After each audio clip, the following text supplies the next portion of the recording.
சிலுவை மரத்தை தூக்கப்பட்ட எவனும் சபிக்கப்பட்டவன் என்று. இயேசு கிறிஸ்து சிலுவை மரத்தை தூக்கி சிலுவையிலே சாபமானார் என்று வேதம் சொல்லுகிறது. சிலுவையிலே சாபத்தை இயேசு சுமந்தார். சிலுவை மரம் என்பது அது ஒரு சாபக்கேட்டு சின்னம். சிலுவை என்பது அந்த சிலுவை தண்டனை யாருக்கு கொடுப்பார்கள் என்றால் கொலை குற்றவாளிகளுக்கு, தேச துரோகிகளுக்கு தான் அந்த சிலுவை மரத்திலே அடிக்கப்படும்படியான அந்த தண்டனையை கொடுப்பார்கள். ஆனால் இயேசு ஒரு தண்டனையும் ஒரு பாவத்தையும் செய்யவில்லை. இயேசு ஒரு குற்றத்தையும் செய்யவில்லை. இயேசு ஒரு அநியாயத்தையும் செய்யவில்லை.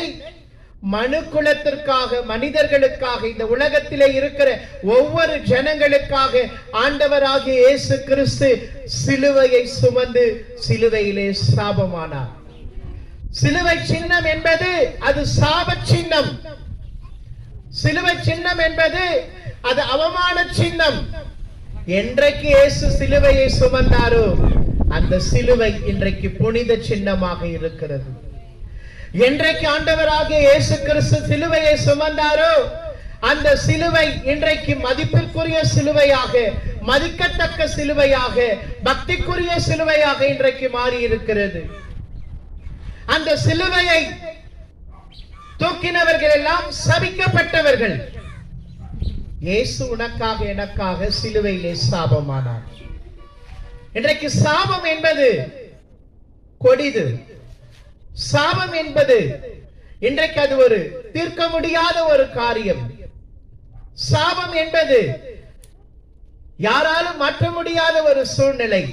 அந்த சாபத்தை தான் இயேசு சிலுவையிலே சுமந்தார். சாபத்தினால் என்ன விளைவுகள் ஏற்படுகிறது?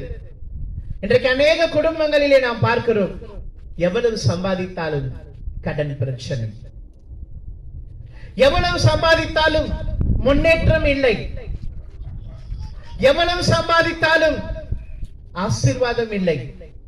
அது ஒரு சாபம். அந்த சாபத்தை தான் இயேசு சிலுவையிலே சுமந்து தீர்த்தார். இன்றைக்கு அநேக ஜனங்களை நாம் பார்க்கிறோம். ஒரு குடும்பத்திலே ஒரு மனிதனுக்கு கேன்சர் வியாதி வந்தால் தொடர்ச்சியாக அந்த குடும்பத்திலே அநேகர் அந்த கேன்சர் வியாதியிலே மரிப்பார்கள். அது ஒரு சாபம். அந்த சாபத்தை தான் இயேசு சிலுவையிலே சுமந்தார். இன்றைக்கு அநேக குடும்பங்களிலே நாம் பார்க்கிறோம், கணவன் மனைவியை பார்க்கிறோம், பல வருஷங்களாக குழந்தை இல்லாத ஒரு சூழ்நிலை. முன்னோர்கள் சாபம்.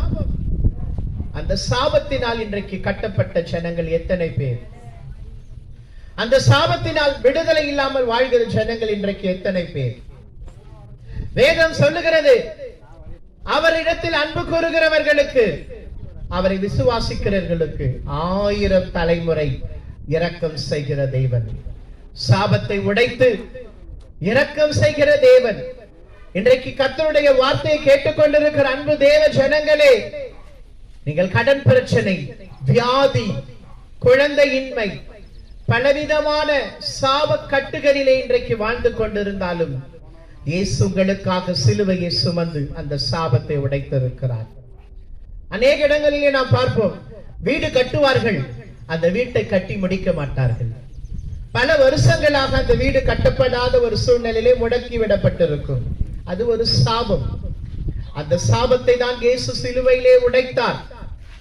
சிலுவை மரத்தை தூக்கி இயேசு சிலுவையிலே சாபமானார் என்று வேதம் சொல்லுகிறபடி சாபத்தை இயேசு சிலுவையிலே உடைத்திருக்கிறார்.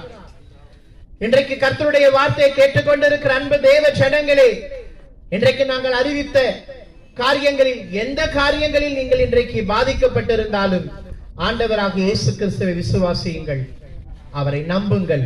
உங்கள் சாபத்திலிருந்து அவர் விடுதலை கொடுப்பார். உங்கள் சாபங்களை இயேசு கிறிஸ்து சிலுவையிலே 2000 ஆண்டுகளுக்கு முன்பாக உடைத்திருக்கிறார். அவர் யாரெல்லாம் விசுவாசிக்கிறார்களோ, அவர் வார்த்தையை யாரெல்லாம் நம்புகிறார்களோ, அவர்கள் சாபத்திலிருந்து விடுதலை கொடுக்க இயேசு இன்றைக்கும் உயிரோடு இருக்கிறார். என்றைக்கும் இயேசு ஜீவிக்கிறவராய் இருக்கிறார். உங்கள் சாபத்திலிருந்து, உங்கள் அக்கிரமத்திலிருந்து விடுதலை வேண்டுமா?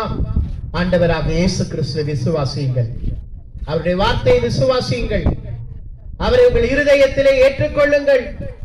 அவரை நீங்கள் நம்புங்கள், அவரை நம்புகிறவர்கள் சித்து பெறுவார்கள் என்று வேதம் சொல்லுகிறது. இன்றைக்கு உங்கள் வாழ்க்கையில இயேசு உங்களை தேடி வந்திருக்கிறார். உங்கள் சாபத்தை உடைக்கும்படியாக, உங்கள் சாப கட்டுகளை உடைக்கும்படியாக, சாப சின்னத்தை சிலுவையிலே சுமந்து அது புனித சின்னமாக மாற்றின இயேசு உங்களை தேடி வந்திருக்கிறார். ஆண்டவராக இயேசு கிறிஸ்து உங்களுக்கு அற்புதம் செய்வார், உங்களுக்கு அதிசயம் செய்வார், உங்களுக்கு நன்மை செய்வாராக. கர்த்தராக இயேசு கிறிஸ்து உங்களை ஆசீர்வதிப்பாராக.